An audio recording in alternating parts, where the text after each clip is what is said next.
أعوذ بالله من الشيطان الرجيم. بسم الله الرحمن الرحيم. الأخلاء يومئذ بعضهم لبعض عدو إلا المتقين. يا عباد لا خوف عليكم اليوم ولا أنتم تحزنون الذين آمنوا بآياتنا وكانوا مسلمين ادخلوا الجنة أنتم وأزواجكم تحبرون يطاف عليهم بصحاف من ذهب وأكواب وفيها ما تشتهيه الأنفس وتلذ الأعين وأنتم فيها خالدون وتلك الجنة التي أورثتموها بما كنتم تعملون لكم فيها فاكهة كثيرة منها تأكلون. الحمد لله. আমি সূরা যুখরুফের ৬৭ থেকে ৭৩ নম্বর আয়াত কয়েকটা আয়াত পড়েছি। আমি কয়েকটা আয়াতের আলোচনা করব ইনশাআল্লাহ। আপনারা বসবেন ইনশাআল্লাহ। আল্লাহ তাআলা আমাদেরকে সৃষ্টি করে দুনিয়াতে পাঠিয়েছেন তার ইবাদতের জন্য, সত্য কিনা? সন্দেহ আছে? সন্দেহ নেই। আমাদের আদি পিতা আদমকে তিনি জান্নাতে জায়গা করে দিয়েছিলেন, কিন্তু ওইটা দিয়েছিলেন মেহমানখানা হিসাবে। কেন জানেন তো? কারণ তিনি জমিনের জন্যই তাকে সৃষ্টি করেছেন, সত্য কিনা? জান্নাতের জন্য জান্নাতে রেখেছেন কিছুদিনের জন্য। সেখানে তিনি জান্নাতে আল্লাহর অর্ডারটা মেনে চলতে পারেন নাই বলে আল্লাহ তাআলা আবার দুনিয়াতে পাঠিয়ে দিয়েছেন। দুনিয়াতে পাঠিয়ে দেওয়ার সময় তিনি বলেছেন, ইম্মা ইয়াতিয়ান্নাকুম মিন্নি হুদান, তোমাদের কাছে আমার পক্ষ থেকে হেদায়েত আসবে, তোমাদের কাছে আমার পক্ষ থেকে হেদায়েত আসবে। ফামান তাবিআ হুদায়া ফালা খাউফুন আলাইহিম ওয়া লাহুম ইয়াহজানুন, যে কেউ আমার হেদায়েতের অনুসরণ করবে সেই ব্যক্তি কখনো ভয়, সামনের জীবনে তার ভয় থাকবে না, পিছনের জীবনের জন্য তার কোনো পেরেশানি থাকবে না। আল্লাহ তাআলা আমাদেরকে দুনিয়াতে পাঠার সময় আমাদের বাবাকে বলে দিয়েছেন সেটা। দুনিয়াতে আসার পরে আমরা সবার আগে ভুলে গেছি আল্লাহকে। আল্লাহকে যারা ভুলে যায় তারা জান্নাতের পথ হারিয়ে ফেলে। যে জায়গায় আমাদের বাবা ছিলেন, আমাদের মা ছিলেন, আদম এবং হাওয়া ছিলেন, সেই জায়গা আবার যেতে হবে না? যেতে হবে না? যেতে হবে। বলেন কে কে যেতে চান? দেখি হাত তোলা দেয়। আমিও যেতে চাই, আমিও যেতে চাই। আলহামদুলিল্লাহ, আল্লাহ আমাদের হাতগুলি কবুল করুন, জান্নাতের জন্য আমাদের কবুল করুন। দুনিয়াতে আসার পরে শয়তান কিন্তু আমাদের পিছু ছাড়ে নাই। বাবা মাকে যেভাবে জান্নাত থেকে বের করে দিয়েছেন, আমাদেরকেও জান্নাতে যাওয়ার পথটা বন্ধ করে দিতে চান। কোনোভাবেই যেন জান্নাতে যেতে না পারি সেই চেষ্টা সে করেই যাচ্ছে নিরত। আর তার কিছু সেলা চামুন্ডারা আছে, তারা তার পক্ষ হয়ে কাজ করে যায়। এই যে আজকের এই মাহফিলটা, আপনারা ভালো করে জানেন যে এই মাহফিল আর 1 বছর না আসলে আর হচ্ছে না এখানে, ঠিক না? ঠিক কিনা বলেন?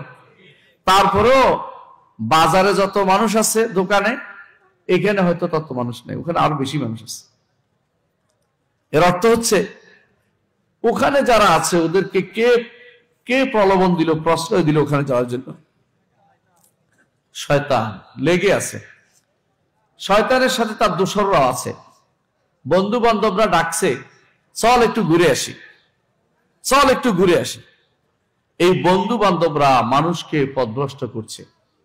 সৎ বন্ধু না হলে আপনাকে এই বন্ধু বান্ধবরা পথভ্রষ্ট করবে। আল্লাহ তাআলা বলছেন, আল আখিল্লাউ বাদুহুম লিবাদিন আদুউন ইল্লাল মুত্তাকিন। মুত্তাকিরা ছাড়া ঈমানদাররা একে অপরের বন্ধু হয়। ঈমানদাররা দেখা হলে বলে চলো দোস্ত মসজিদে চলো। ঈমানদাররা দেখা হলে বলো চলো আমরা একটা ভালো কাজ করি। আর যদি দুষ্ট লোকেরা থাকে ওদের কাজে হলো সবসময় আপনাকে খারাপের দিকে পথ দেখাবে।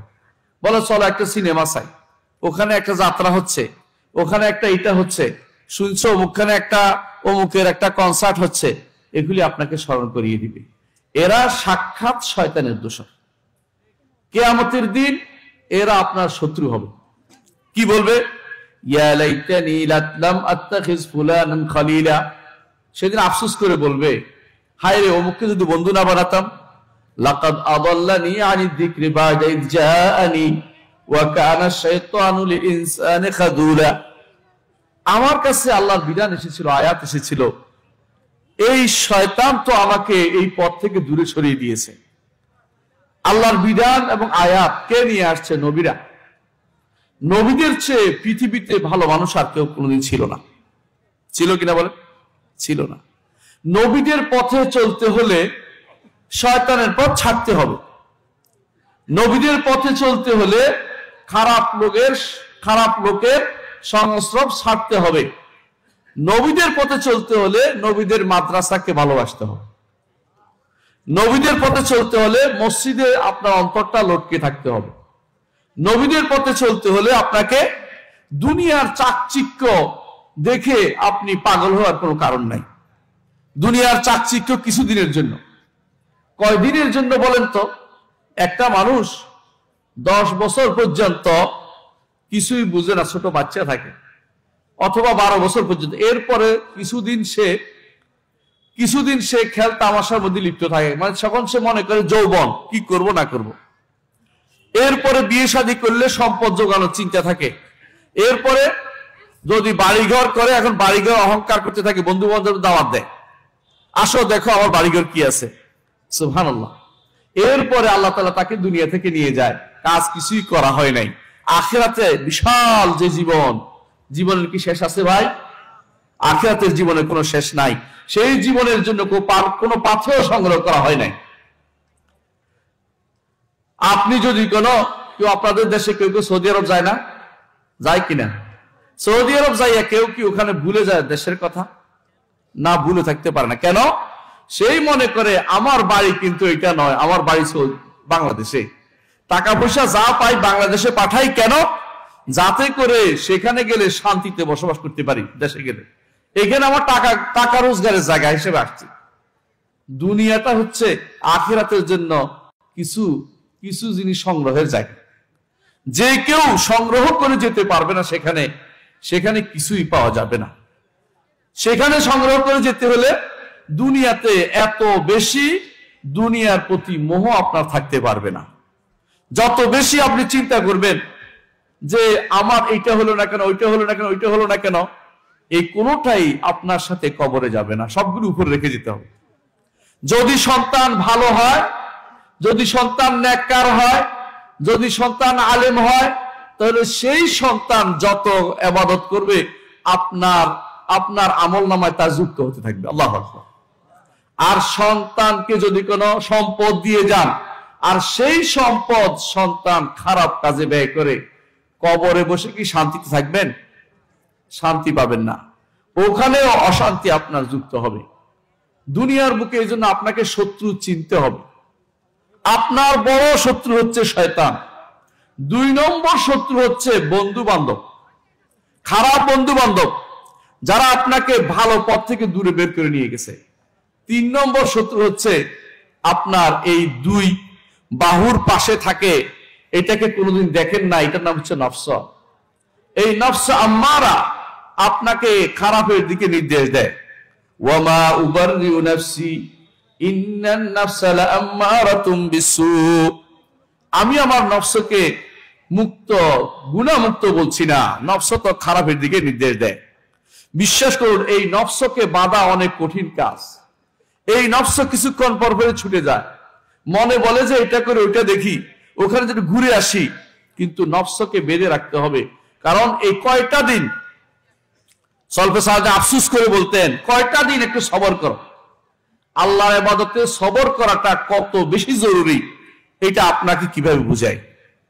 আল্লাহ তাআলা কোরআনে কারীমে বলেছেন, ওয়াসতাবির লিইবাদাতিহি, আল্লাহর ইবাদতের জন্য সবর করতে হয়। সবর কেমনে করে? 3 রকমের সবর আছে। ফজরের নামাজে উঠা কষ্ট কিনা? অনেকেই ফজরের সালাতে কিন্তু জামাতে হাজির হয় না, 2-3 জন নিয়ে ইমাম সাহেব কোন রকম কাজটা সারাই ফেলে, যে যাক অন্তত জামাতটা হয়েছে। কিন্তু দেখবেন যে অন্য সময় ঠিকই হাজির হয়েছে, যখন শোনা যায় যে মসজিদে বড় কোনো নেতা ফেতারা আসছে, তখন দেখবেন মসজিদ ভর্তি হয়ে গেছে দুনিয়া পাওয়ার জন্য। কারণ নেতার চোখে পড়লে ভবিষ্যতে আমার চাকরিটা হয়ে যাবে।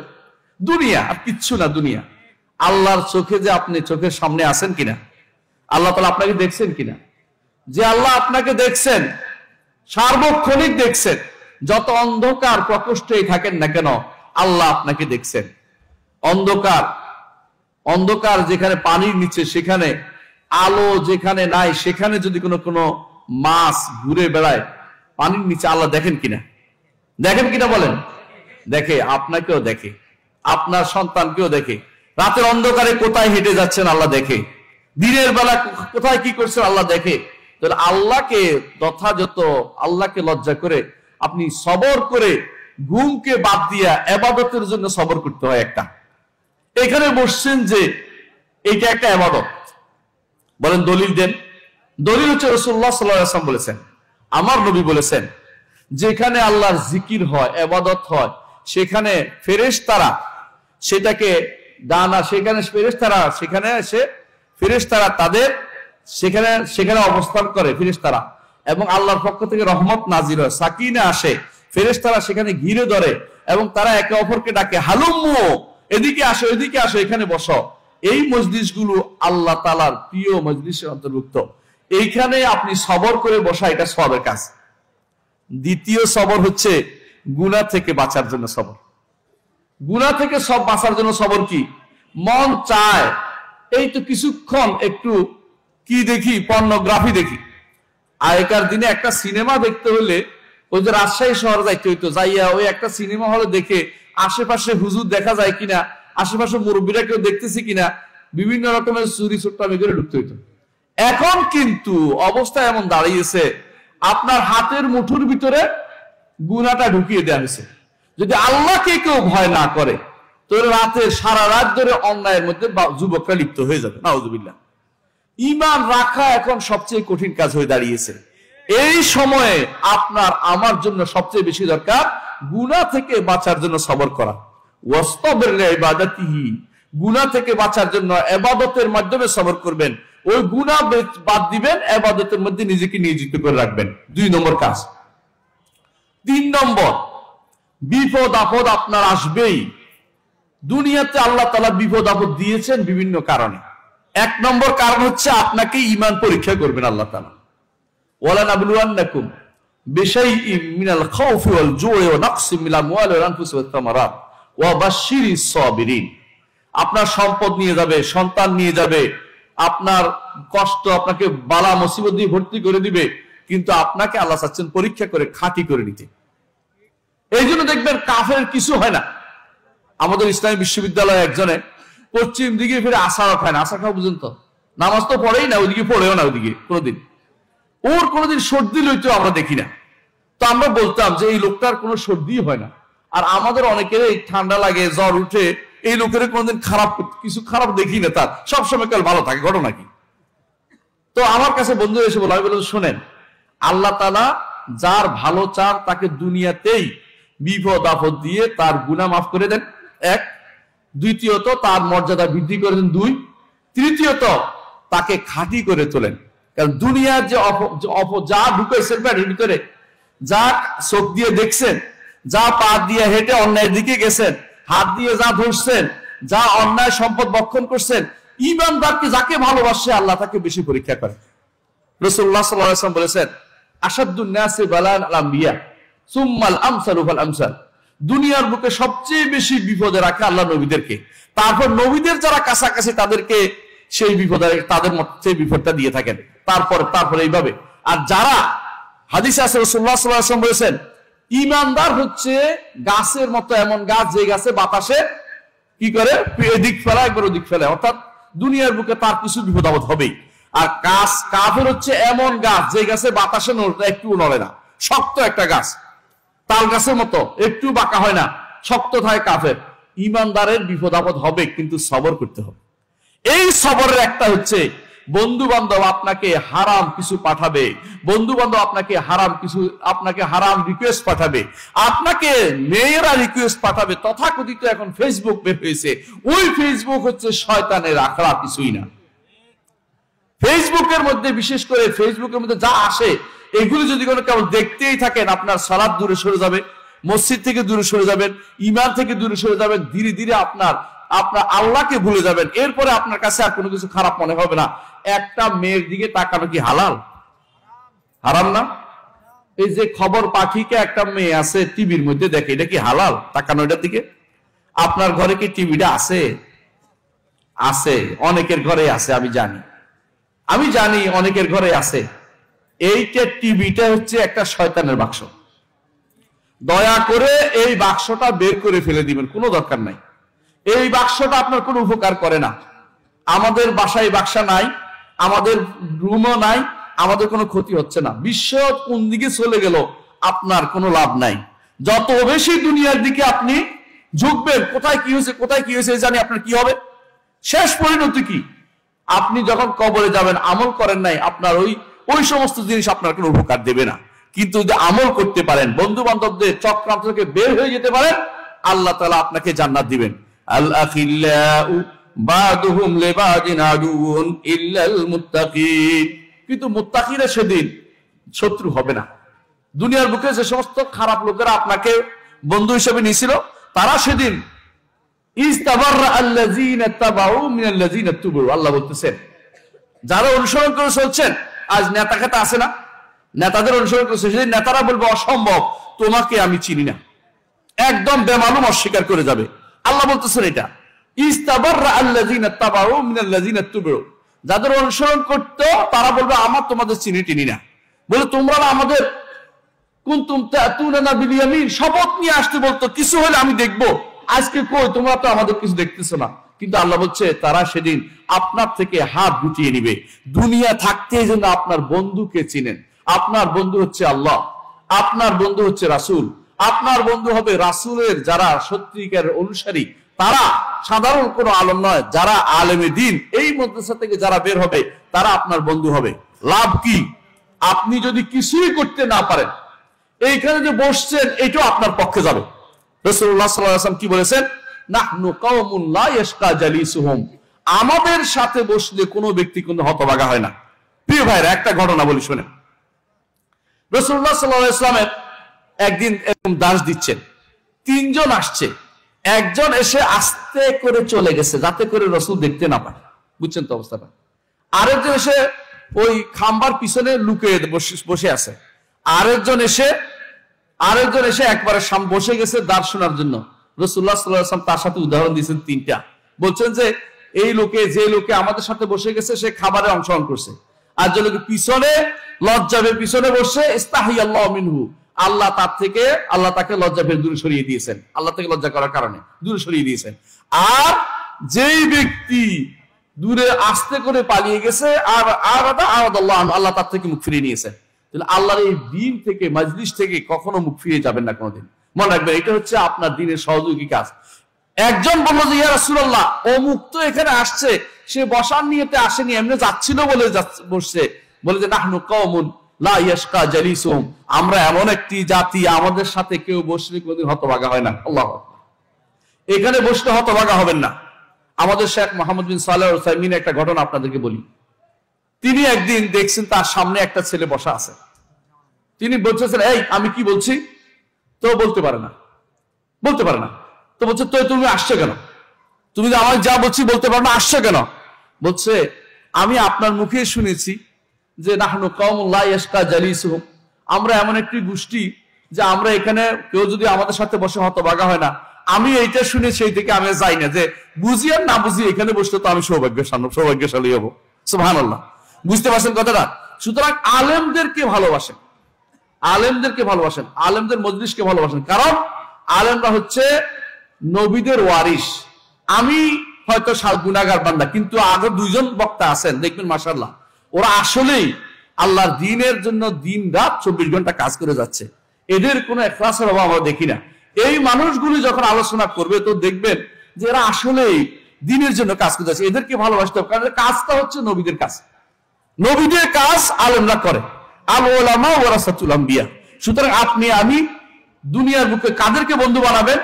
যাদেরকে বন্ধু বানালে আল্লাহর কথা স্মরণ হয়, যাদেরকে বন্ধু বানালে শরীয়তের কথা মেনে চলতে হয়।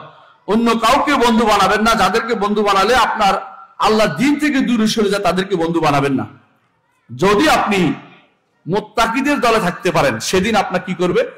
ইয়া ইবাদি লা খাউফুন আলাইকুমুল ইয়াওমা লা খাউফুন আলাইকুমুল ইয়াওমা ওয়ালা আনতুম তাহজানুন। আল্লাহ বলে ইয়া ইবাদি, বিশ্বাস করেন। ইয়া ইবাদি শোনা যে কত মূল্যবান জিনিস, আপনি বুঝেন? হে আমার বান্দারা, আল্লাহর বিশেষ বান্দা হতে পেরেছেন আপনি যদি আপনি দুনিয়ার চাকচিক্য বাদ দিয়ে রব্বুল আলামিনকে ভালোবাসে, আল্লাহকে ভালোবেসে ইবাদত করে যেতে পারেন, চোখ বন্ধ করে যেতে পারেন। সেই জায়গায় যাওয়া মাত্রই আপনার ডাক পড়বে, ইয়া ইবাদি লা খাউফুন আলাইকুম ইয়াওমা ওয়ালা আনতুম তাহজানুন। আমার বান্দারা, আল্লাহর দাস হওয়া সবচেয়ে বড় নেয়ামত। দুনিয়ার বুকে আল্লাহর দাসত্ব করতে পারা সবচেয়ে বড় নেয়ামত। আপনাকে যত জনে যত কিছু দেখাচ্ছে, আল্লাহর দাসত্ব থেকে দূরে সরিয়ে দিচ্ছে। আল্লাহর দাসত্ব যদি ঠিক মতো করতে পারেন, তাহলে আপনি বড় নেয়ামতের অধিকারী হবেন। সেদিন আপনাকে ডেকে বলবো, ইয়া ইবাদি, হে আমার বান্দারা, লা খাউফুন আলাইকুম, কোনো ভয় নাই, কোনো ভয় নাই। হাসরের মাঠের ভয় কি সোজা জিনিস? হাসরের মাঠে সূর্য কত উপরে থাকবে? 1 হাত উপরে থাকবে, 1 মাইল উপরে থাকবে, দুটাই শুদ্ধ। এবার দুই অর্থ করা হয়েছে। 1 মাইল উপরে থাকবে সূর্য। সেই দিন যদি আপনাকে ডেকে বলা, ইয়া ইবাদি, আমার বান্দারা, আপনি সত্যিকারের সৌভাগ্যবান ব্যক্তি। মুহাম্মদুর রাসূলুল্লাহ সাল্লাল্লাহু আলাইহি ওয়াসাল্লাম, তাকে জিবরিল এসে বললেন যে আল্লাহ আপনাকে 2টা অপশন দিচ্ছেন। একটা হচ্ছে আপনি রাজা হবেন এবং রাসূল হবেন, আরেকটা অপশন হচ্ছে আপনি আল্লাহর দাস হবেন এবং রাসূল হবেন। আপনি কোনটা নেবেন? মুহাম্মদুর রাসূলুল্লাহ সাল্লাল্লাহু আলাইহি ওয়াসাল্লাম জিবরিলের দিকে তাকিয়ে চাইলেন যে আপনি বলেন কি করব, ইঙ্গিত করলেন কি করব, মানে ইঙ্গিত করলেন। তিনি বললেন যে আপনি আপনি নিজেকে বিনয় করুন। রাসূল বলেন যে বাল আবদান রাসূলান, রাসূল বুঝে গেছে আমি দাস হতে চাই। আল্লাহ তাআলা তাকে দাস হিসেবে উল্লেখ করেছেন, ওয়া ইন কুনতুম ফি রাইবিম মিম্মা নাযালনা আলা আবদিনা, আমাদের বান্দার উপর যা আমরা নাজিল করেছি এই ব্যাপারে তোমাদের যদি সন্দেহ থাকে তাহলে এরকম আয়াত নিয়ে আসো। শব্দটা কি? আমাদের বান্দা, আল্লাহর বান্দা কে? মুহাম্মদুর রাসূলুল্লাহ সাল্লাল্লাহু আলাইহি ওয়াসাল্লাম। আমরা এখনো বলি আবদুহু ওয়া রাসূলুহু ওয়া আশহাদু আন্না মুহাম্মাদান আবদুহু ওয়া রাসূলুহু, আল্লাহর দাস। সবচেয়ে বড় দাস হচ্ছে আল্লাহর সবচেয়ে বেশি প্রিয় বান্দা। সবচেয়ে বড় দাস আল্লাহর সবচেয়ে বেশি প্রিয় বান্দা। তাকে নিয়ে তিনি মেরাজে, ইসরা মেরাজে গেছেন, সেই কথা তিনি উল্লেখ করেছেন কোরআনে। সুবহানাল্লাযী আসরা বিআবদিহি লাইলাম মিনাল মাসজিদিল হারাম ইলাল মাসজিদিল আকসাল্লাযী বারাকনা হাওলা। ওই আল্লাহর পবিত্রতা, তিনি তার দাসকে সফর করিয়েছেন বাইতুল্লাহিল হারাম থেকে বাইতুল মাকদিস পর্যন্ত। কাকে সফর করিয়েছেন? তার দাসকে। দাসত্ব বুঝেন? দাসত্ব কি বলতে হয়? দাসত্ব হচ্ছে ওই ব্যক্তি যে ব্যক্তি নিজের ইচ্ছাকে সম্পূর্ণরূপে মনিবের কাছে সুপর্দ করে দিয়েছে। মন চায় ঘুমিয়ে থাকতে, কিন্তু মনিবের ইচ্ছা হচ্ছে আমাকে এখন সালাত পড়তে হবে, সালাত পড়ে। দাসত্ব দাসত্ব অর্থই হচ্ছে এটা, আমার নিজস্ব কোনো ইচ্ছা থাকতে পারবে না, মনিবের সন্তুষ্টি হচ্ছে আমার সন্তুষ্টি। মুহাম্মদুর রাসূলুল্লাহ সাল্লাল্লাহু আলাইহি ওয়াসাল্লাম এই জন্য বলেছেন, কি বলেছেন? তিনি বলেছেন আমার বান্দার উপরে যা ফরজ করে দিয়েছি এর থেকে অন্য কিছু দিয়ে বান্দা আমার নৈকট্য অর্জন করতে, বেশি নৈকট্য অর্জন করতে পারে না। ফরজ আমল দিয়ে আল্লাহর নৈকট্য বেশি অর্জিত হয়।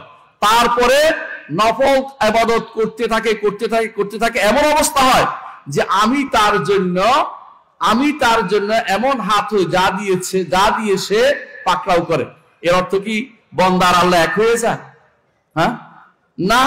এর অর্থ হচ্ছে এই বান্দা আমার সন্তুষ্টির বাইরে হাত বাড়ায় না, এই বান্দা আমার সন্তুষ্টির বাইরে হাত বাড়ায় না, আমি তার পা হয়ে যায় যা দিয়ে সে চলে। এর অর্থ হচ্ছে আমার সন্তুষ্টির দিকে সে চলে না, সিনেমা হলের দিকে যায় না, হারামের দিকে যায় না, বাজারের থেকে প্রয়োজন পারতপক্ষে বাজার থেকে দূরে থেকে, যেখানে তার কাজ নাই সেখানে যায় না, মসজিদে সময়টা কাটায়। মসজিদে সময়টা কাটাইলে কত লাভ আপনি বুঝেন। আল্লাহর ফেরেশতারা দোয়া করতে থাকে মসজিদে সময়টা কাটাইলে। মসজিদে সময়টা কাটাইলে জান্নাত আরশের নিচে আপনি ছায়া পাবেন। ওই ব্যক্তি যে মসজিদের সময়টা কাটায়, তাহলে আপনার সন্তুষ্টির জায়গাতে যেন আল্লাহ আপনাকে দেখে, এটা আল্লাহ তাআলা আপনার কাছে চেয়েছেন। সেই জন্য আল্লাহর বড় দাস যিনি, তিনি সালাতে দাঁড়ান।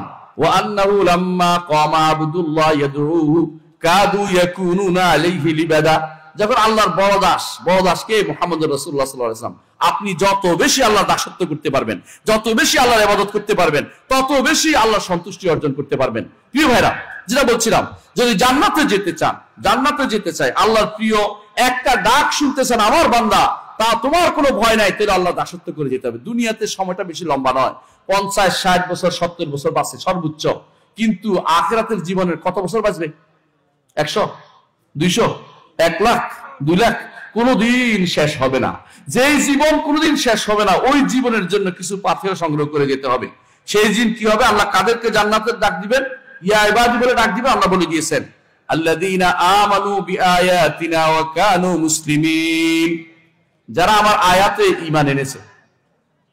আল্লাহর আয়াত কি? আল্লাহর আয়াত হচ্ছে কোরআন, আল্লাহর আয়াত হচ্ছে আল্লাহ রাসূলের হাদিস, আল্লাহর আয়াত হচ্ছে নিদর্শন। আল্লাহর শারঈ নিদর্শন আছে, প্রাকৃতিক নিদর্শন আছে, যত নিদর্শন আছে আল্লাহর আয়াত আছে, এগুলির উপর তারা ঈমান এনেছে। ঈমান আনছেন বুঝেন কিনা?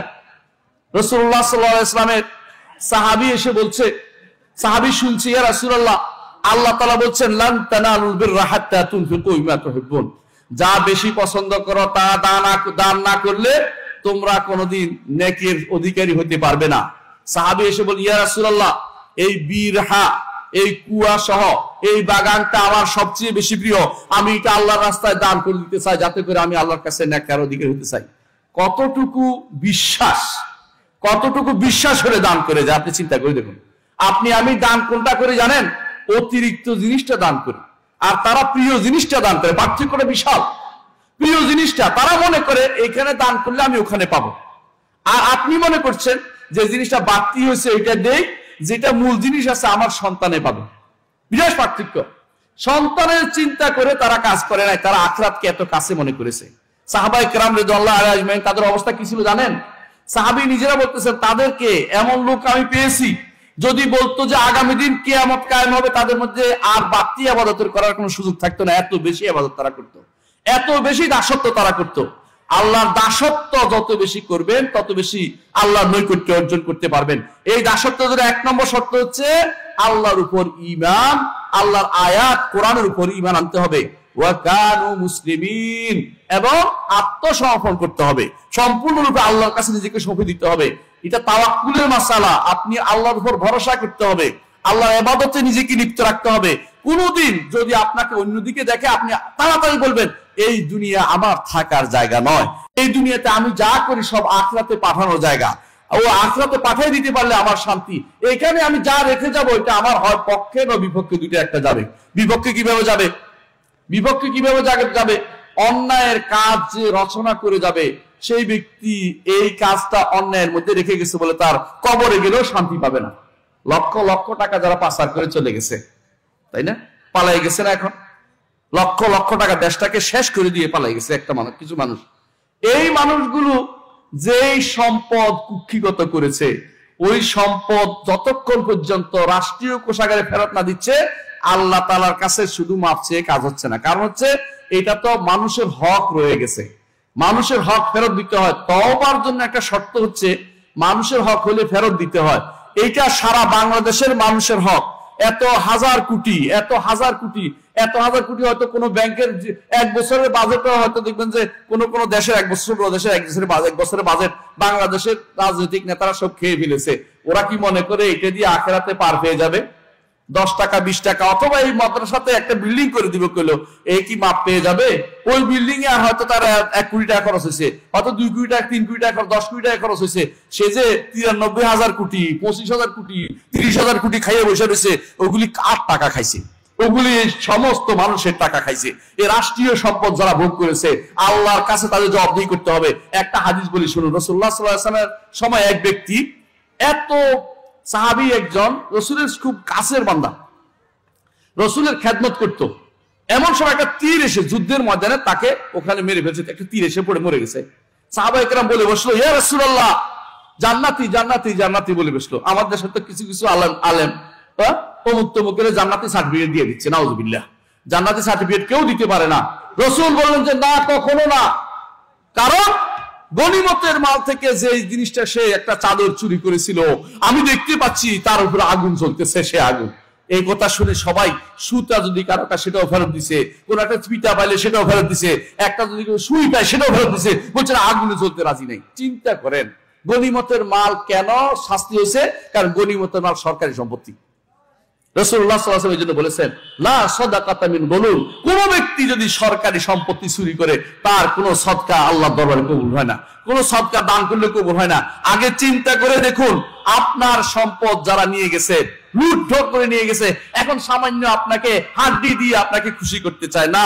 পুরো সম্পদ যেভাবে চুরি করছে এভাবে ফেরত দিয়ে আসতে হবে, নয়তো আল্লাহর কাছে আপনি মাপ পেতে পারবেন না। এইটা করে আখিরাতে যাবে না থাকবে? আখিরাতে যাওয়া লাগবে, মরতে হবে। মরার পরেই খবর হবে, মরার আগেও খবর হবে। মরার আগে কি খবর হবে? মরার আগে কি খবর হবে শুনেন। মৃত্যুর সময়ে ফেরেশতা একটু দূরে দাঁড়িয়ে থাকবে। কি, কোন ফেরেশতা? মৃত্যুর ফেরেশতা। রূহটা বলবে ইয়াদরিবুনা উজুহাহুম আদবারাহুম, চেহারার মধ্যে থাপ্পড় দিতে থাকবে। আপনি দেখেন না, কিন্তু থাপ্পড় দেয়। আর কি করে? পাছার মধ্যে থাপ্পড় দিতে থাকে। এই রূহ তখন সারা শরীর হয়ে যায়, আঙ্গুলের মাথার মধ্যে চলে যায়। হাদিসে আছে, হাদিস বলতেছি আমি এটা। তখন আঙ্গুলের মাথার মধ্যে চলে যায়, তখন অনেক কষ্টে এটাকে টেনে বের করে তখন এটাকে যখন কাপড়ের মধ্যে দেখ, দুর্গন্ধে ভর্তি হয়ে যায়। কাদের? এই জাতীয় লোকদের যারা আল্লাহর দ্বীনের সাথে, আল্লাহর দ্বীন কি দিন চেয়ে বিমুখ হয়েছে, আল্লাহর দ্বীন কি শিখতে দেয়নি, শিখাতে দেয়নি। এই কিছুদিন আগের ঘটনা, আল্লাহর দ্বীনের কোনো একটা অংশ রাখেনি কোনো শিক্ষা, কোনো একটা শিক্ষা ইয়ার মধ্যে, এই সিলেবাসের মধ্যে। আপনারা ভালো করে জানেন, এমন এমন সাবজেক্ট খুলেছে ইউনিভার্সিটি গুলোতে, যেগুলিতে পড়লে শয়তান ছাড়া কিছু তৈরি হয় না, আস্ত শয়তান তৈরি হয়। এমন এমন জিনিস পড়াবে যেগুলো আল্লাহর দ্বীনের থেকে মানুষকে দূরে সরিয়ে দিবে। আপনাকে যদি বলা হয় আপনি বানরের সন্তান, আপনার কেমন লাগবে? আপনার সন্তানকে মুখস্থ করানো হচ্ছে সোসিওলজি, অমুকলজি তমুকলজি আছে, ওই সাবজেক্ট গুলি, দর্শন সাবজেক্ট, ওগুলিতে একটা জিনিস মাথার ভিতরে ঢুকিয়ে দেওয়া হয়, মানুষ আগে বান্দর ছিল। নাউজুবিল্লাহ। বান্দর থাকলে কি করছে? হাঁটতে হাঁটতে একসময় লেজ খুলি পড়ে গেছে। এইটা যদি কোনো বিশ্বাস করে কোনো ব্যক্তি, ইমান থাকবে? ইমান থাকবে? এইটা পড়ানো হচ্ছে, এখনো এটা পড়ানো হচ্ছে। তথাকথিত সুশীল বুদ্ধিজীবী, ওই বুদ্ধি চিপি ধরে রাখে যেগুলি বুদ্ধিগুলিকে, ওই গোষ্ঠী এখনো সোচ্চার রয়েছে। তারা চাচ্ছে যে কোনো মূল্যে আবার খারাপ জিনিস আপনার সন্তানকে পড়াতে। আপনার সন্তানকে বিশ্ববিদ্যালয়ে যদি পড়াতে পাঠান, আপনার সন্তান কি পড়ছে ওই বইটা একদিন শুনে দেখবেন যে আপনার সন্তানকে নাস্তিক বানানোর সব প্রক্রিয়া শেষ করে দিয়েছে। এরা যারা, এরা হচ্ছে শয়তানের দোসর। আল্লাহ তাআলা এদেরকে বলেছে, কি বলেছেন? যারা আল্লাহর দ্বীন থেকে মানুষকে দূরে সরিয়ে রাখবে। আল্লাহ কি বলছেন? যে ইন্না মিনাল মুজরিমিনা মুনতাকিমুন, এরা মুজরিম, এরা অপরাধী, এদের থেকে আল্লাহ তাআলা শাস্তি দিবে, এদেরকে আল্লাহ তাআলা শাস্তি বিধান করবেন। কারণ তারা নিজেদের ধ্বংস করেছে, অন্যদেরকে ধ্বংস করছে। জগতের বুকে এখন যারা LGBTQ নিয়ে এসেছে, আসে না? LGBTQ বুঝেন কিনা? বুঝেন না তো, এটা বুঝাই দিচ্ছি। নারী নারী বিয়ে, ছেলে ছেলে বিয়ে, বুঝছেন তো? এরপরে একজন এটা বিয়ে বাঁধাও কি বলবে? ওই ছেলে বলবে যে আজকে থেকে আমি নারী, আপনি কিছু বলতে পারবেন না। এরকম আইন পাশ করার জন্য তারা এখন উঠে পড়ে লেগেছে। যারা এগুলি নাটক করে ওদেরকে উপদেষ্টা বানাই দিছে, বুঝছেন তো? এরকম শয়তান ভর্তি হয়ে গেছে। এইদের বিরুদ্ধে আপনাদের সোচ্চার থাকতে হবে। এরা শয়তানের হাত দিয়ে, ওরা দেশটাকে সর্বনাশ করতে চায়, আমাদের ঈমান থেকে আমাদেরকে দূরে সরিয়ে দিতে চায়। এরা সম্পূর্ণরূপে আল্লাহর শত্রু, আল্লাহর শত্রু, ইমানদারদের শত্রু, রাসূলের শত্রু। ইয়াউমা ইউশারু আদাউল্লাহি ইলান নার ফাহুম ইউজাউন, আল্লাহর শত্রুদেরকে সেদিন একত্রিত করা হবে, একত্রিত করে বলা হবে জাহান্নামের দিকে ল্যাপট্যাপ করতে করতে চলে যাও। তোমরা যাদেরকে পথ নিয়েছিল সেদিন এদের সাথে একসাথে সেদিন তোমাদেরকে পাঠানো হবে। আল্লাহ তাআলা কোরআনে কারীমে ফেরাউনকে বলেছেন, ওয়াজআলনাহুম আইম্মাতান ইয়াদউনা ইলান নার, ফেরাউন গোষ্ঠীকে আল্লাহ তাআলা বলেছেন জাহান্নামের দিকে যাওয়ার জন্য এদেরকে ইমাম বানিয়ে দিবেন আল্লাহ তাআলা। ফেরাউন গোষ্ঠীর পিছে পিছে ওরা যেতে হবে। আর যারা LGBTQ চালু করে দিয়েছে, নারী পুরুষ, তারা নারী পুরুষের সম বিয়ে তারা চিন্তা ভাবনা করতেছে, নারী পুরুষ সম আইন পাস করেই নিচ্ছে। এমনকি বিশ্ববিদ্যালয়গুলোতে গোপনে গোপনে সেখানে একটা কোটা সংরক্ষণ, কোটার বিরুদ্ধে আন্দোলন করে, ওখানে কোটা করেছে কাদের জন্য জানেন? যারা নিজেকে বলবে যে আমি তো পুরুষ, আজকে থেকে আমি নারী, এদেরকে নাম দিছে এরা বলে হুসি মিন টুসি মিন শয়তানগুলো আছে না, যেগুলি আসলে কয়দিন পরে এরা কি করছে, নিজের এইটা কাইটা তো মাইয়া হয়েছে, মেয়ে হয়েছে, বুঝছেন? এখন শান্তি পায় না, ওই বানরের লেজের মতো। বানর কি করছে, লেজ কাটা গেছে। এখন সে মনে করছে আমার লেজ কাটা খারাপ দেখা যাবে, সবাই বলছে যে শোন তোরা তো রাজা হবি, কারণ রাজা হইলে তো লেজটা রাখার জায়গা নাই, কারণ চেয়ারের উপর লেজ কোথায় রাখবি, তোরা সবাই মিলে লেজটা কেটে ফেল। তো সবাই লেজ কেটে বলছে, কারণ দেখছে যে নিজের লেজ কাটা গেছে। এই জন্য এরা যারা নিজেরা অস্ত্র পাচার করে সব কাইটে বলছে, এখন তারা চায় সারা বাংলাদেশ নয়, সারা বিশ্বের সবাই আমার মতো এরকম দুর্ভাগা হয়ে যাক। এই জন্য আপনাদেরকে দুর্ভাগা করার জন্য এখন আইন পাশ করা হচ্ছে। বিশ্ববিদ্যালয়গুলোতে গোপনে গোপনে কোটা সংরক্ষণ করা হচ্ছে, যারা এগুলি করবে ওদেরকে ভর্তি করাবে, যারা ভালো রেজাল্ট করবে ওদেরকে মেধার বিকাশ নয়, ও তথাকথিত কোটার বিকাশ চালু হয়ে গেছে। আর এদেরকে এখন উপদেষ্টা করে বসানো হচ্ছে। দুনিয়া কোথায় শয়তানি চলে গেছে আপনি বুঝতে পারছেন? কোথায় কি চলে গেছে? এরা এই নাটক করে করে সারা দুনিয়া এগুলি প্রচার করে দিয়েছে। 2 নম্বরই করেছে, পুরুষে পুরুষে খত গত করেছে। ও কোথাকার কোন ও পাশের বাড়ির কি দেখাইয়া, মাস্টার বাড়ি দেখাই, ইত্যাদি দেখাইয়া, আকাম কুকাম দেখাই, যে এদেরকে এখন উপদেষ্টা বানানো হচ্ছে। সবচেয়ে নিকৃষ্ট কাজগুলি করা হচ্ছে। এখন যদি কোনো ছাত্র সমাজ জেগে না উঠে, এখন যদি আলেম সমাজ জেগে না উঠে, এখন যদি আপনাদের মতো লোকেরা যদি কোনো সোচ্চার না থাকে, আপনার সন্তান যে কোনো সময় কি বলবে জানেন? আমি তো এতদিন সমীর আসছিলাম, এখন সমীরা হয়ে গেছি। এতদিন কি আসছিলাম, একজন শয়তান আসছিলাম, শয়তানের মাহফুজা হয়ে গেছি, এরকম বলবে। আপনি তারে কিছু বলতে পারবেন না, এমন আইন করছে। কি জানেন তো? এর কারণে আপনি তাকে মিরাজ থেকে বলতে পারবেন না যে এর আমি কিছু দিব না, এটা করতে পারবেন না, আইন পাস করে দিচ্ছে। নাউজুবিল্লাহ। এর অর্থ হচ্ছে এমন কাজ। ইউরোপ আমেরিকা তাদের গ্রামের পর গ্রাম উজাড় হয়ে গেছে, কোনো সন্তান নাই। এরা কি করে, আমরা যেহেতু সন্তান নাই, সারা দুনিয়ায় সন্তান থাকতে দিব না, এই জন্য এরা বিয়ে বন্ধ করে দিচ্ছে। এরা কি করে, এখন বিয়ে করবে না, ওই তথাকথিত লিভ টুগেদার নাম দিছে। হ্যাঁ, লিভ টুগেদার নাম দিছে। আমাকে একজন ফোন করে বলতেছে আমেরিকা থেকে, ভাই আমার ছেলেটা একটা মেয়েকে আইনে লিভ টুগেদার করতেছে। আরে আপনি বেশি খারাপ মানুষ, আপনি ছেলে ওখানে নিয়ে গেছেন, এখন আপনি জিনা বেবিচার না করে লিভ টুগেদার বলতেছেন কেন? ইংরেজি করে সহজ করে বলছেন, এই বেটা বেবিচার করতেছে, ও বেটা আসতে শয়তান, রাখছেন কি জন্য? ওরে বাংলাদেশে পাঠান, আমরা দেখি কেমন থাপ্পাই সোজা করে ফেলতে পারি। এর হচ্ছে শয়তান। ওরা চায় আপনার সন্তানকে, ভবিষ্যৎ প্রজন্মকে ঈমান থেকে দূরে সরিয়ে দিতে। এদের থেকে যদি বাঁচতে চান, নবী রাসূলদের পথে ফিরে আসেন। নবী রাসূলদের পথে ফিরে আসলে আপনাকে সত্যিকারের মুসলিম হিসাবে জীবন যাপন করতে হবে, এবং আপনাকে আল্লাহর আয়াতের উপর ঈমান আনতে হবে। আল্লাহ তাআলা এইরকম একটা জাতিকে ধ্বংস করে দিয়েছেন। আপনারা জানেন কোন জাতিকে? কওমে লূত। এবং সেই জায়গা এখনো মাছও যদি ছাড়েন, মাছ সঙ্গে সঙ্গে মরে যায়। এত মারাত্মক খারাপ জায়গা ওইটা।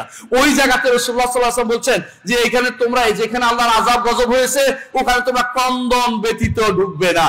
যদি ঢুকো, কোনো ঢুকবে না, ঢুকলে ক্রন্দন ব্যতীত ঢুকবে না। আর সেখানে গিয়ে আপনার ওই সমস্ত লোকেরা, যারা নিকৃষ্টতম লোক, এখানে গিয়ে তারা বিহার করতে যায়, কোথায় এটা দেখতে যাচ্ছি, ওটা কি জিনিস, ওখানে উৎসব করতে যায়। অর্থাৎ আল্লাহ তাআলা যা নির্দেশ দিয়েছেন তার বিরুদ্ধে তারা চলছে।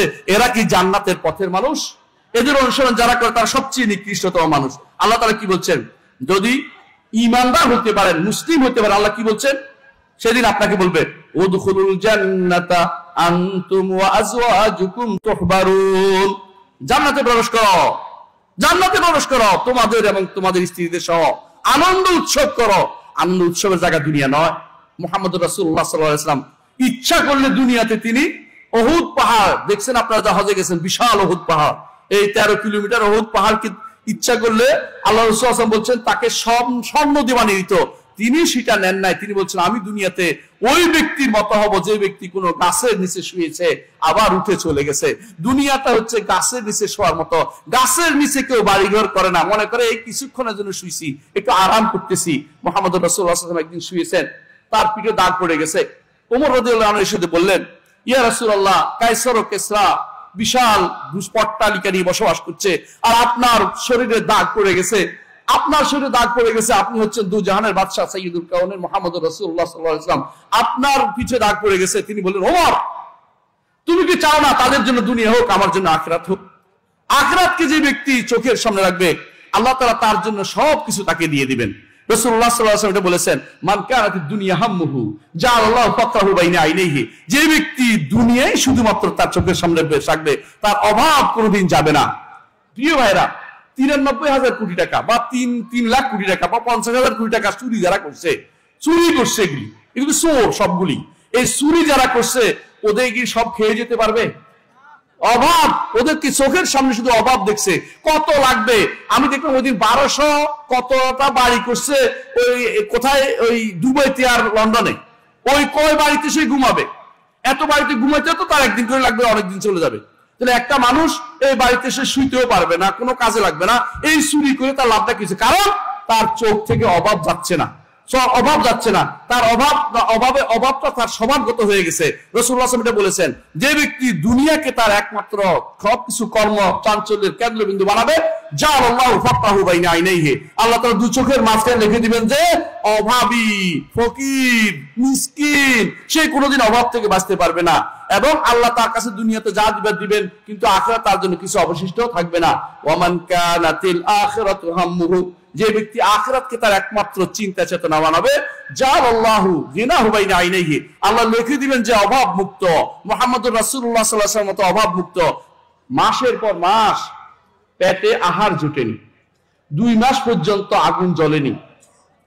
আপনার বাসায় যদি একদিন আগুন না জ্বলে, ছেলে চিৎকার করবে, বউ চিৎকার করবে, মেয়ে চিৎকার করবে, আপনি আরো চিৎকার করে আল্লাহর বিরুদ্ধে নালিশ দিতে থাকবেন। বুঝছেন? এই জন্য হারামের দিকে সবাই যেতে চায়, হারামে তাদের কাছে আরাম পায়। তারা কিছুক্ষণ পরেই ব্যাংকের চাকরি, সুদের চাকরি নেয়, কেউ ইন্স্যুরেন্সের চাকরি নেয়। ইন্স্যুরেন্স বলতে যেগুলি আছে বাংলাদেশ সবগুলি সুদ, কোনটা একটা সুদের বাইরে নাই।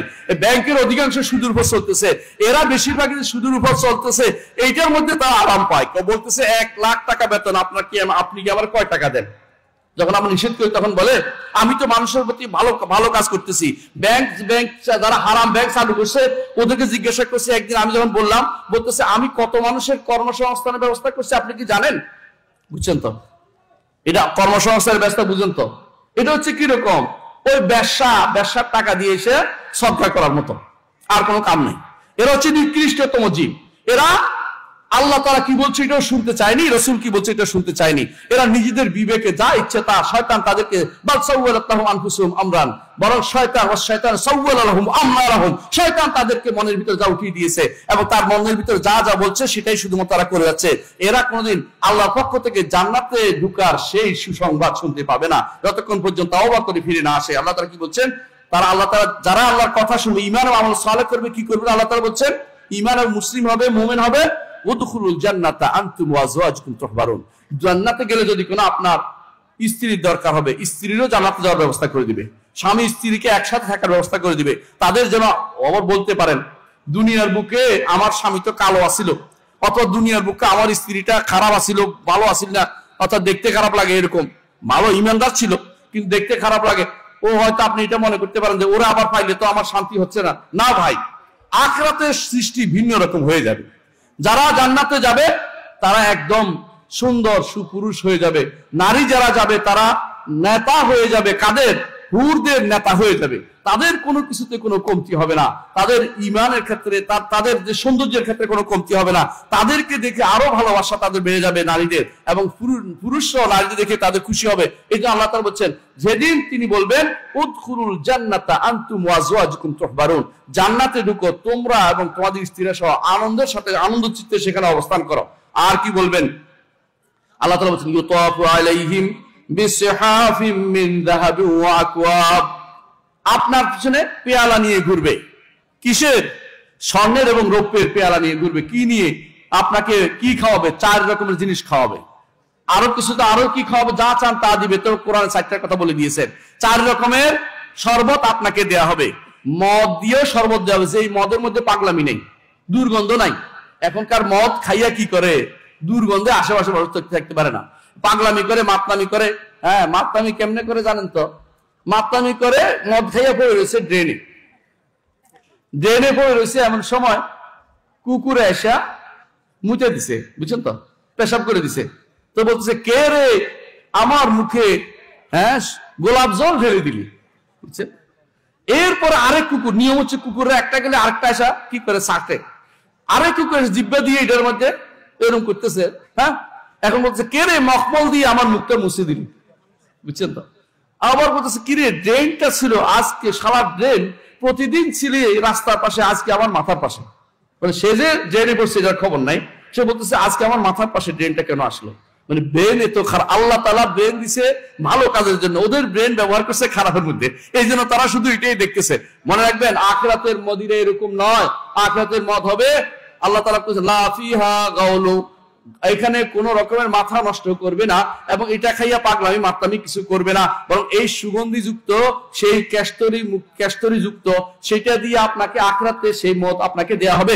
আর কি দেয়া হবে? দুধের নহর আছে, পানির নহর আছে, এই জাতীয় সব রকমের আপনার যা চান। ওয়া ফিহা মা তাশতাহিহিল আনফুসু ওয়া তালাদ্দুল আয়ুনু ওয়া আনতুম ফিহা খালিদুন, এখানে যা তোমার অন্তর চাইবে। কি চান আপনি? কি চাইবেন? এত 90 লাখ টাকা চুরি করে চোর হওয়ার দরকার হবে না, সেখানে যাইবেন যে আমি একটা পৃথিবী চাই, পৃথিবী একটা দিয়ে দিবে, 10টা পৃথিবী দিবে। সর্বশেষ যে ব্যক্তি জান্নাতে যাবে, 10টা পৃথিবী। যেতে চান জান্নাতে? কে যেতে চায়? আমি সহ কে কে জান্নাতে যেতে চাই? তাহলে আসেন, দুনিয়াতে হারাম থেকে হাত গুটিয়ে নিবেন, হারাম দেখলে হাত গুটিয়ে নিবেন, যত রকমের হারাম একটুও নিবেন না। জান্নাতে যদি যেতে চান অবশ্যই আপনাকে দুনিয়া থেকে বিমুখে আখিরাতে পাবেন, এই আশায় হারাম ছেড়ে দেন। রাসূলুল্লাহ সাল্লাল্লাহু আলাইহি ওয়াসাল্লাম বলেছেন, কেউ যদি কোনো কিছু দুনিয়াতে আল্লাহকে সন্তুষ্ট করার জন্য ছেড়ে দেয়, আল্লাহ তাকে এর চেয়ে ভালো জিনিস তাকে আল্লাহ তাআলা দান করবেন, হয় দুনিয়াতে দিবেন না আখিরাতে আল্লাহ তাআলা তাকে দিবেন। শুধু আল্লাহর প্রতি ঈমান যদি আপনার ঠিক থাকে, আপনার আল্লাযীনা আমানু বিআয়াতিনা ওয়া কানু মুসলিমিন, ঈমান এবং যদি কোনো ইসলাম ঠিক থাকে তাহলে আপনার আর কোনো রকমের সমস্যা হবে না। আমি শেষ করে দিচ্ছি 1 মিনিটে 2 মিনিটের মধ্যে। আল্লাহ তাআলা কি বলছেন তারপর শুনেন। ওয়াতিলকাল জান্নাতুল্লাতী উরিসতুমুহা বিমা কুনতুম তা'মালুন, তবে বলতেছেন এই যে জান্নাত, যা চাইবে তা পাবে, যা চাইবে তা পাবে। এটা অন্য আয়াতে আল্লাহ তাআলা বলেছেন যা চাইবে তা পাবে, এবং চাই না দাবি করে নিতে পারবেন। কিন্তু এটা পেতে হলে একটা কাজ করতে হবে, আল্লাহ এবং রাসূল যেভাবে করেছেন এভাবে আমল করতে হবে। নিজের মন মতো আমল করলে চলবে না। আমি আপনাদের এই এলাকা, আমি জানি যে এটা হচ্ছে সহিহ আকীদার এলাকা, আহলে হাদিসদের এলাকা, তারপরেও আমি বলবো আপনাদেরও দাবি আছে, আপনাদেরও কাজ আছে মানুষ সহিহ আমলটা বেশি বেশি করা। এই জন্য বলবো বেশি বেশি আমল করবেন কোনটার উপরে? কোরআন এবং সুন্নাহ যে আমল আপনাকে করতে বলেছে, এই আমল করলেই শুধুমাত্র আপনার জন্য সেগুলো থাকবে। বিমা কুনতুম, তা আমলের কারণে আপনি পাবেন, আমলের বিনিময়ে পাবেন তা নয়। আর যত বেশি আমল করবেন আল্লাহ তত বেশি আপনাকে আপনার উপর খুশি হবেন এবং জান্নাতে আপনার জন্য এত কিছু যা চাইবেন তা আপনার ব্যবস্থাপনা করে দিবেন। এবং আর কি থাকবে? লাকুম ফিহা ফাকিহাতুন কাসীরাতুম মিনহা তাকুলুন, এখানে ফাকিহা কাসীরা, যা যত ফল সব দিবে এবং তা থেকে তারা খাবে। এমন নয় যে সেখানে আনন্দ চুপ করে বসে থাকবে, তা নয়। আনন্দে সবাই মিলে কি করবে? মুত্তাকিইনা আলা রাফরাফিন খুদরিন ওয়া আবকারিয়িন হিসান, আনন্দে সেই সমস্ত গালিচার মধ্যে বসে একে অপরের সামনে আলাপ করতে থাকবে, গল্প করতে থাকবে। সেখানে কেউ কোনো কারো বিদ্বেষ থাকবে না। জান্নাতে যাওয়ার আগে আল্লাহ বলে দিয়েছেন ওয়া নাযানা মা ফি সুদুরিহিম মিন গিল্লিন ইখওয়ানান আলা সুররিন মুতাকাবিলিন, সেই জান্নাতে যেখানে আপনি এখন হয়তো একে অপরের বিরুদ্ধে, ঈমানদারদের মধ্যে একে অপরের বিরুদ্ধে হিংসা বিদ্বেষ আছে, সেদিন এই কিছুই থাকবে না। সেদিনের জন্য কিছু করুন, এই সারাদিন চোখের সামনে রাখবেন জান্নাতে যেতে হবে। কোথায় যেতে হবে? জান্নাতে যেতে হবে। সারাদিন চোখের সামনে হারাম ত্যাগ করতে হবে। সারাদিন চোখের সামনে রাখুন, কোন একটা দৃশ্য দেখছেন ওইটা বন্ধ করবো, আমি আল্লাহ আমাকে জান্নাতে এর চেয়ে সুন্দরী দেখাবে, ওইটা দেখবো, ওইটার দিকে তাকাবো না। এরকম করতে পারলে আপনার জন্য জান্নাতে ভালো কিছু থাকবে। প্রিয় ভাইরা, আমি আমার আলোচনা লম্বা করব না, আমি শুধু এটাই বলবো, দুনিয়াতে আমরা আসছি পরীক্ষার জায়গা, পরীক্ষায় পাশ করতে হবে। এই পরীক্ষায় পাশ করতে হবে। এই পরীক্ষায় ফেল মারলে ইবলিস খুশি হয়, এই পরীক্ষায় ফেল মারলে এই খারাপ ইবলিসের দোসররা খুশি হয় এবং শয়তানগুলি খুশি হয়। এই পরীক্ষা ফেল মারা যাবে না, এই পরীক্ষা যে কোনো মূল্যে আমাকে পাশ করতে হবে। এখনো সময় আছে আমাদের, আল্লাহর দ্বীনের দিকে ফিরে আসি, ঈমান এবং আমল সালেহ দিয়ে আমরা পরিপূর্ণ করি এবং আখিরাতের পথে আমাদের আল্লাহ তাআলা এই পথে চলার তৌফিক দান করুন এবং আমাদেরকে সবাইকে দ্বীনের পথে রাখুন। ওয়া আখিরু দাওয়ানা আলহামদুলিল্লাহি রাব্বিল আলামিন। আসসালামু আলাইকুম ওয়া রাহমাতুল্লাহি ওয়া বারাকাতুহু।